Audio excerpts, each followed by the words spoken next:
Muy buenas tardes, bienvenidos a este canal. Hoy quiero compartir con ustedes el tema relacionado con la conciencia moral y también relacionándolo con el planteamiento de la teología cristiano-católica sobre la gracia divina. ¿En qué medida entonces el Espíritu de Dios puede actuar en el ser humano y cómo podríamos justificar que el comportamiento moral de una persona pues es manifestación de Dios? Bien, antes de continuar, es muy importante tener en cuenta sobre todo que estamos ya para concluir el taller que hemos empezado sobre teología moral como el arte de ser feliz. Bien, vamos entonces a presentar el tema de la conciencia. Este término, en su etimología, proviene de dos culturas antiguas. La primera, relacionada con la cultura latina, el término conciencia, y desde la cultura griega, syneidesis. En este sentido, entonces, vamos a encontrar que relacionando el término con la cultura latina, conciencia significa conocimiento que el ser humano tiene de su propia existencia, de sus estados y de sus actos. Por el lado de la cultura griega, conciencia es el conocimiento responsable y personal de una cosa determinada como un deber o una situación. Entonces, tenemos ahí ya la definición relacionando sobre todo el término con su respectiva etimología y vamos ahora a presentar el tema de la conciencia ya cuando analizamos de distintos puntos de vista. Hay que tener en cuenta que la conciencia del ser humano es una sola, pero cuando queremos analizar los distintos actos humanos, pues hay que ver los grados y los tipos de conciencia. Veamos entonces ahora, la conciencia puede ser, por ejemplo, por razón del acto, puede ser una conciencia que podríamos llamar antecedente. ¿Por qué? ¿Por qué antecedente? Veamos en este momento la razón. Porque una persona es capaz de reflexionar antes de ejecutar sus propias acciones. Se llama una conciencia concomitante porque la persona hace ese proceso de valoración y reflexión durante la ejecución de un acto determinado. Y se llama conciencia consiguiente cuando el ser humano, pues después de haber realizado acciones, se detiene un poco y analiza, ¿no? Un poco lo que ha hecho para darle una valoración justa, ¿no? Entonces, por razón de la conformidad con la ley, la conciencia puede ser entendida como verdadera porque coincide con las indicaciones del ordenamiento de la ley moral y puede ser considerada errónea porque va directamente contra lo que indica o lo que ordena la ley moral. En este sentido, por la razón de la responsabilidad, también la conciencia puede ser entendida como una conciencia recta, porque se ajusta a la razón, una conciencia torcida, porque no se ajusta a la racionalidad humana. Por razón del dictamen, la conciencia puede ser preceptiva. Esto implica entonces, si es que la indicación, más que indicación, es un mandato a realizar algo. Por ejemplo, cuando leemos los mandamientos, los 10 mandamientos, ¿no? No matarás, es un mandato, ¿no? Por eso se llama preceptiva en ese sentido. Luego tenemos también una conciencia conciliativa, es cuando se orienta al consejo, a la sugerencia. Permisiva, cuando la conciencia pues, prácticamente permite hacer una cosa u otra. Eh, Prohibitiva, La conciencia puede ser considerada prohibitiva si es que prohíbe hacer una cosa u otra. Por ejemplo, la, la prohibición de atentar contra los derechos humanos, por ejemplo, ¿no? Por razón del asentimiento, la conciencia puede ser cierta, con seguridad y sin miedo a equivocarse, puede ser dudosa, hay cierta vacilación sobre la licitud o ilicitud de una acción. Puede ser perpleja si a la persona le parece que peca en cualquier sentido que obre. También podríamos indicar en este sentido también que hay otro tipo de conciencia, que es la conciencia entendida desde el modo habitual de juzgar un acto determinado. Y aquí pues nos vamos a detener, por ejemplo, a hablar de la conciencia escrupulosa, que considera que hay pecado donde no realmente existe pecado. Una conciencia delicada, si es que juzga rectamente hasta los menores detalles. Una conciencia laxa, se inclina más bien al relativismo, y una conciencia farisaica que se dedica a imponer cargas pesadas a los demás y prácticamente quienes imponen las normas, las leyes, no las cumplen. Y finalmente, la más peligrosa, una conciencia cauterizada, que está relacionada sobre todo con la mentalidad delincuencial, ¿no? Un delincuente, un homicida prácticamente no le importa, ¿no?, los crímenes que hace, ni mucho menos siente remordimiento o culpabilidad. En ese sentido, pues le da igual quitar la vida o simplemente perder la propia vida, ¿no? Bien, teniendo en cuenta esto, entonces nos damos cuenta pues que para comprender bien el tema de la conciencia es importante eh, eh, orientarnos por temas casuísticos para ver en qué situación y en qué modo podríamos orientarnos mejor en la vida, ¿no? Lo que sí hay que tener en cuenta que es preferible orientarnos por una conciencia moral recta. La rectitud de conciencia es fundamental en un ser humano. También desde otro punto de vista podríamos decir que la conciencia se puede clasificar en estos 6 puntos importantes, ¿no? La conciencia moral, psicológica, social, individual, emocional, temporal. Doy un repaso breve sobre cada una de ellas. La conciencia psicológica es darse cuenta de la presencia de sí mismo, es decir, de las cosas que yo estoy haciendo, ¿no? La conciencia moral está relacionado con la forma como yo emito un juicio, ¿sí? Consiste en el conocimiento que tenemos o debemos tener de las normas o las reglas morales. La conciencia social es la reflexión resultante de los propios actos, ¿sí? Sabiendo que somos seres en relación, somos seres sociables, entonces, ¿cómo afecto y cómo los otros afectan mi propia vida, ¿no? La conciencia individual alude más bien a esta dimensión propia, íntima, individual, ¿no?, que cada persona tiene, ¿no? Es muy probable, pues, que lo que yo piense, lo que yo haga, sienta internamente, no necesariamente sea conocido por los demás.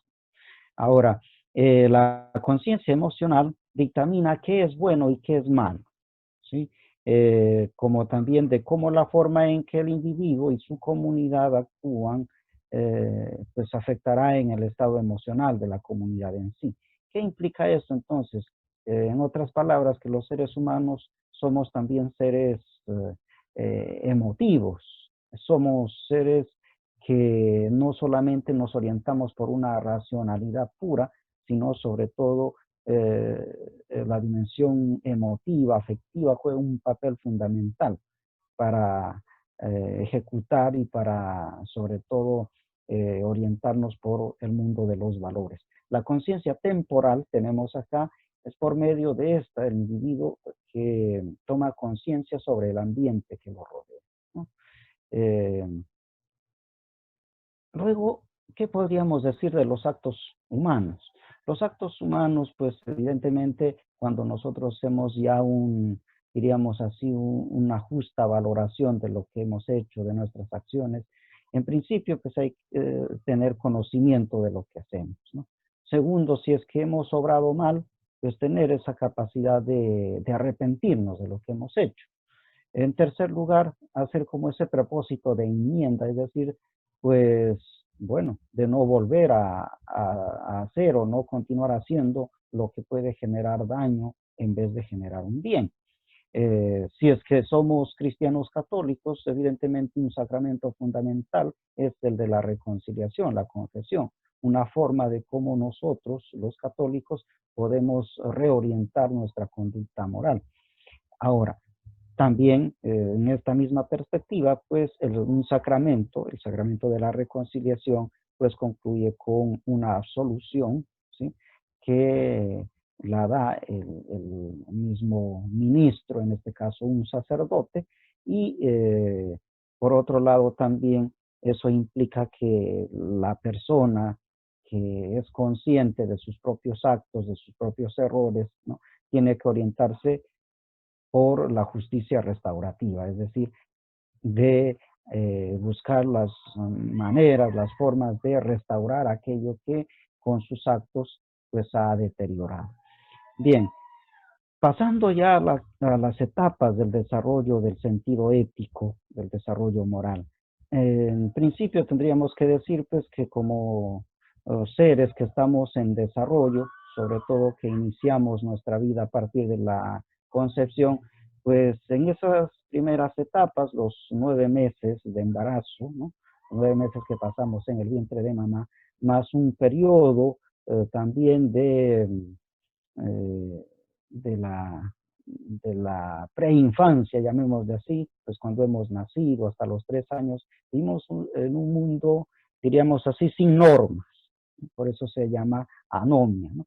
Con frecuencia, pues el bebé si necesita algo, quiere algo, llora, grita, eh, y siempre espera pues que el mundo adulto haga las cosas por él o por ella. ¿Por qué? Porque en esta etapa prácticamente el mundo adulto tiene que hacerse responsable, tiene que asumir una responsabilidad absoluta frente a un menor de edad. Luego avanzamos ya en esta otra etapa de la infancia y aquí poco a poco vamos reconociendo en nuestra infancia cierta heteronomía, es decir, son nuestros papás los que representan la autoridad, ellos son los que prácticamente nos dicen lo que debemos o no debemos hacer. Y en algunas circunstancias también, pues, vamos a esperar que ellos sigan solucionando los problemas, ¿no?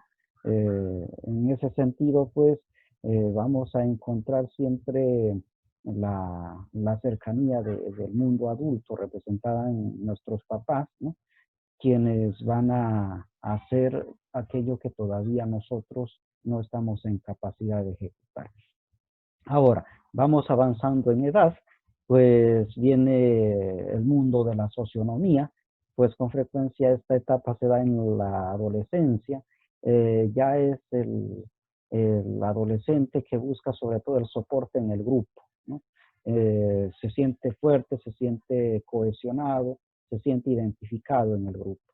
De tal manera entonces que por esta, por esta razón se habla en esta etapa de cierta socionomía. ¿Por qué? Porque la identidad grupal juega un rol fundamental para el individuo. De esta etapa, pues es importante pasar después a la autonomía teónoma, que implica pues la justa valoración de uno como ser humano, como un ser autónomo, libre, responsable, eh, capaz de expresarse con voluntad propia, ¿no? Entonces, esta perspectiva autónoma no se queda simplemente en un antropocentrismo cerrado, sino que la teología moral plantea precisamente el tema de el principio de encarnación, relacionándolo con Jesús o Jesucristo, que permitirá entonces el reconocimiento del ser humano como un ser capaz, ¿no? de reconocer a su creador. y en este sentido, pues podríamos decir que, que Jesucristo no anula la condición humana, sino que le da su justa valoración, le orienta a lo que quizás podríamos decir y lo que también planteaba San Agustín, pues el hombre en cierta medida que ha caído y gracias a la ayuda de el Espíritu de Dios, pues reorientamos nuestra vida para mejor.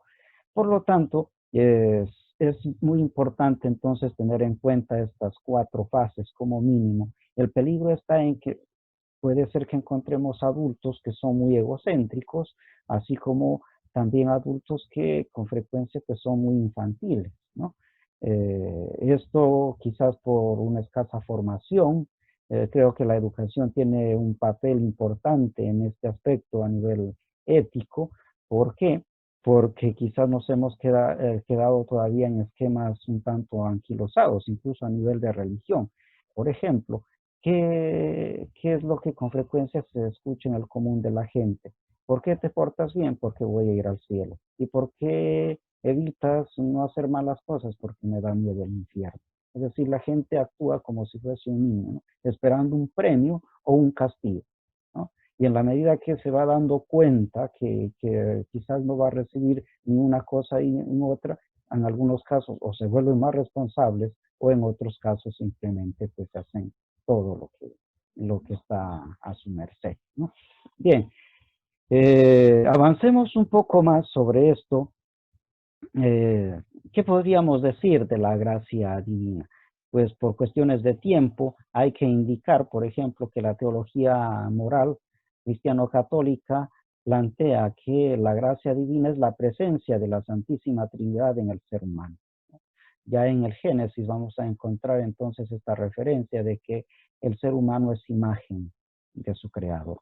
La gracia como auxilio interior, según San Agustín, es decir, el ser humano por sí solo prácticamente se tuerce, se va para otro lado. Entonces, es importante la ayuda de Dios a través de su gracia para reorientar nuestra vida hacia el bien. La rectitud de la voluntad es otro dato interesante también. La gracia rectifica la voluntad humana para orientarse hacia el bien, para buscar el bien. La gracia como un nuevo modo de ser y nuevo modo de obrar también. No basta simplemente reconocer a Dios en la vida, sino que eso debe expresarse en las obras cotidianas, en el accionar cotidiano. Las virtudes como dones de Dios que perfeccionan el obrar humano. También desde el punto de vista católico se entiende que la verdad del Evangelio ilumina la mente humana sobre sus fines. ¿Y cuáles son? Dios y el orden moral. Entonces, hay que tener en cuenta estos datos para luego presentar el tema de la gracia divina, entendiendo de que es Dios quien toma la iniciativa. Él es el que elige y el que llama cuando quiere y como quiere. Dios quiere salvar a todos los seres humanos, ¿no? ¿Por qué? Porque precisamente el deseo de Dios es de que todos los seres humanos se salven y lleguen al conocimiento de la verdad. Existen caminos extraordinarios por los que la gracia de Dios llega a toda la humanidad.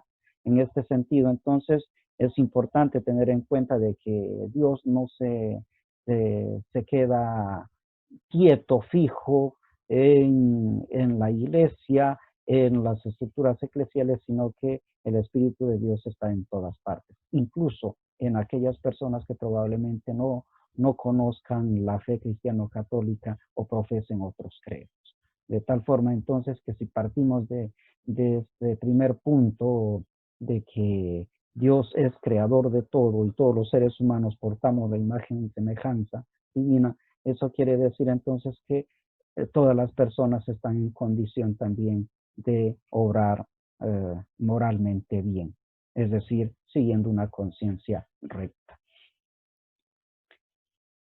La ética en la vida cotidiana, algunos aspectos a tener en cuenta. En este caso, hay que plantear en principio la moral en la vida cotidiana. ¿Qué tendría que tener en cuenta?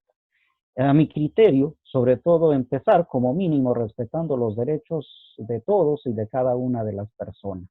Esto implica entonces, en la medida que voy reconociendo mi dignidad, mis derechos, tengo que ser capaz de reconocer eso mismo en las otras personas. En ese sentido, pues, hablaría de coherencia moral. Caso contrario, pues sería incoherente, ¿no?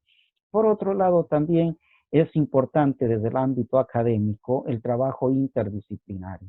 Si nos orientamos por un mundo más justo, un mundo más desarrollado, pues tiene que ese desarrollo entenderse de forma justa y equitativa. Y en este sentido, las ciencias pues tienen que orientarse también a ese mismo fin, donde se busque mejorar la calidad del ser humano y donde el ser humano esté como el punto central para no solo para su reflexión, sino para la búsqueda de las mejores condiciones de vida.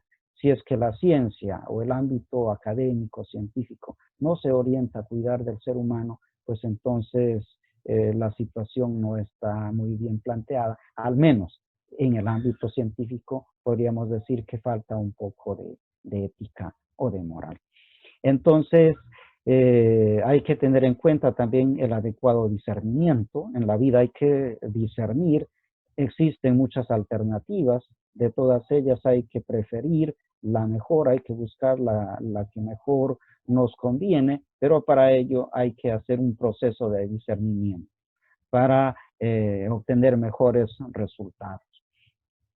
También hay que orientarnos por esa relación dialógica, es decir, tenemos que ser personas que tendemos puente a través del diálogo, que buscamos consensos a través del diálogo, que no buscamos el rechazo, la separación, la exclusión, sino que buscamos siempre el encuentro a través del diálogo, la comprensión a través del diálogo. De alguna forma queremos escucharnos, también escuchar las opiniones de los demás y saber cuál es su perspectiva de vida, sus ideales de vida.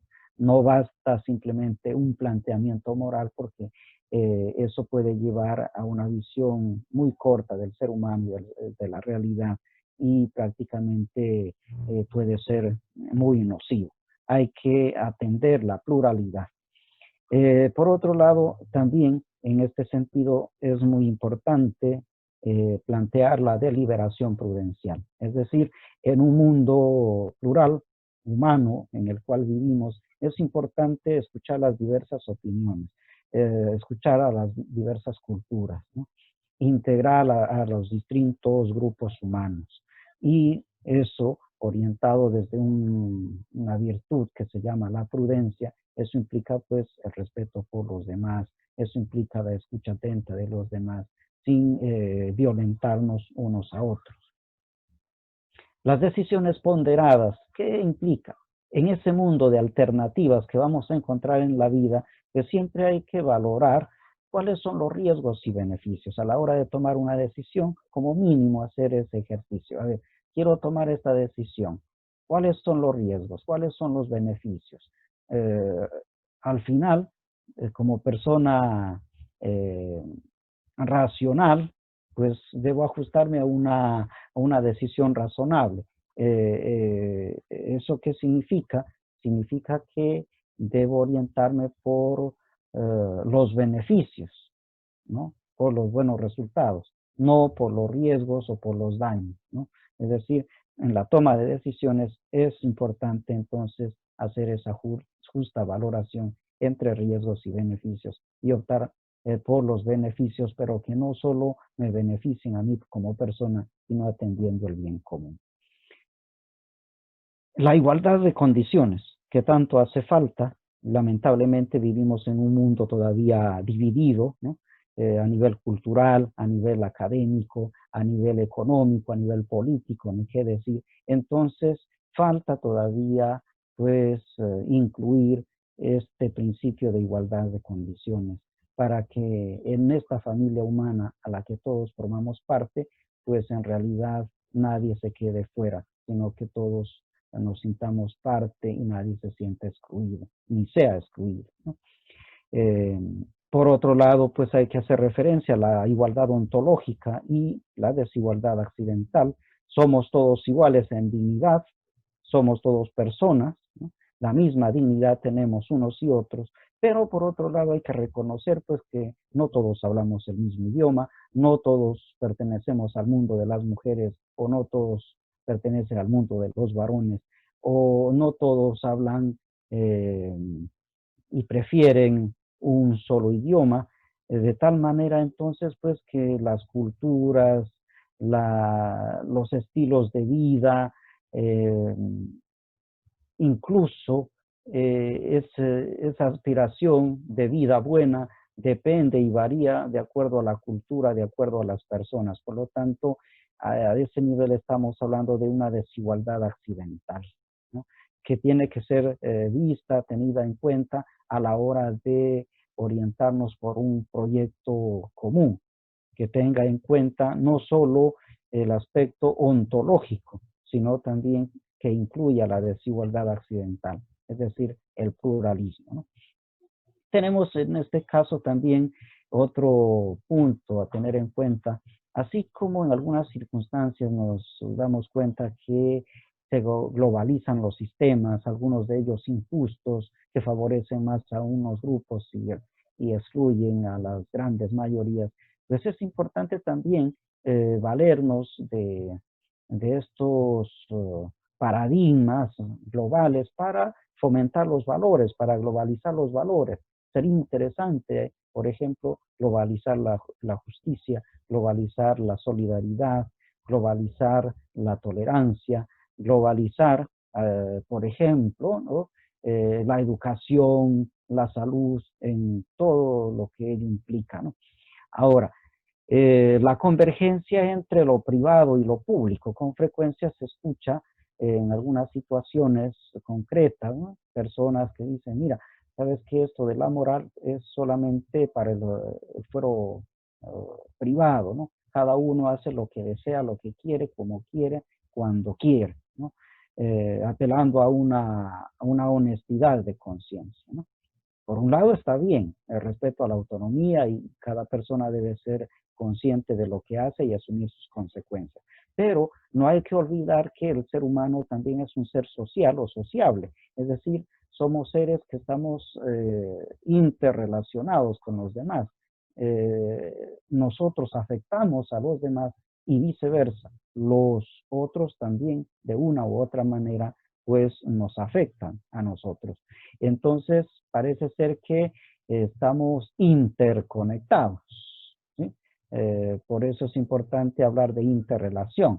Esto lleva a pensar entonces de que como seres humanos tenemos que buscar consensos cada vez más claros y establecer unos parámetros comunes sin los cuales la vida puede ser quizás un tanto difícil, no tan armónica. Entonces es importante a este nivel tener en cuenta, por un lado, el respeto por la persona en su individualidad, pero también esta persona concreta eh, que sepa respetar a la sociedad, ¿no? Eh, a unos valores comunes, porque esto servirá sobre todo para orientarse bien en una sociedad y para que de alguna manera pues todos nos sintamos parte en la construcción de un mundo más humano y más justo. Decíamos en algún momento respecto al pluralismo moral. Así como existe pluralismo jurídico, pluralismo religioso, entre otras cosas, existe pluralismo moral. No existe moral única.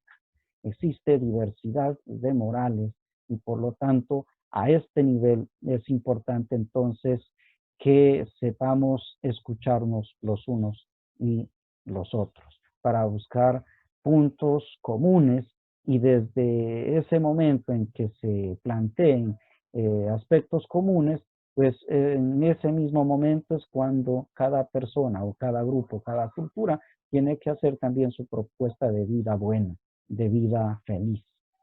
Por un lado está el tema de la felicidad, todos queremos ser felices, todos buscamos la felicidad, nuestra realización personal, pero eso se queda en el ámbito subjetivo. o a lo máximo en un ámbito de un grupo, de un sector que no siempre es compartido por toda la familia humana. ¿Qué hay que hacer entonces? A esos niveles es muy importante eh, el tema de la justicia. Por justicia debemos permitir que las otras personas que no creen, no piensan como nosotros, deban manifestar su opinión y buscar, vuelvo a repetir, puntos de encuentro para que juntos podamos orientarnos por un mismo ideal. Creo que en muchas ocasiones esto sí ya se ha ido trabajando y, por ejemplo, el ideal que en este tiempo tenemos es de construir la fraternidad universal, que todos formamos parte de la misma familia humana y por lo tanto nuestro trabajo como individuos, como personas autónomas, es hacer que todos formen parte de esta familia y que nadie se quede excluido, porque la exclusión, la marginación, pues sería simplemente un reflejo concreto de la tremenda injusticia que los seres humanos podríamos propiciar a quienes forman parte de nuestra propia especie.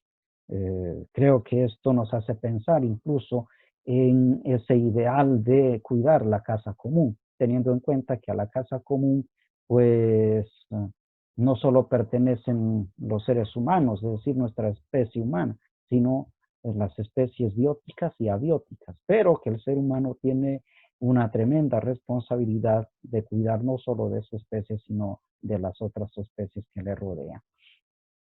Bien, con esto entonces podríamos ir concluyendo este tema relacionado con la cotidianidad, teniendo en cuenta pues que para orientarse mejor en la vida, pues es preciso tener valores, tener principios, tener unas normas de convivencia. Y estas normas no necesariamente tienen que verse como un reglamento, sino como algo propio que ya forma el carácter del ser humano, que diga, pues yo hago esto porque hace bien o yo no hago esto porque me hace daño, sin necesidad de que haya alguien que esté gritando, que esté acusando, que esté sancionando y que quizás estemos actuando más por temor, ¿no? Que por una voluntad propia, por una conciencia recta, ¿no? La conciencia recta en definitiva es que cada ser humano se oriente a obrar bien y su único objetivo tiene que ser precisamente buscar el bien para todos y cada uno, ¿no? No lo contrario. La libertad nos ayuda de alguna forma a orientarnos en la vida, no para hacer cualquier cosa, sino para buscar el bien, porque eso es de seres racionales y seres razonables también. Listo, quedamos aquí. Les agradezco mucho por seguirme en este canal y seguramente que dentro de poco estaremos ya trabajando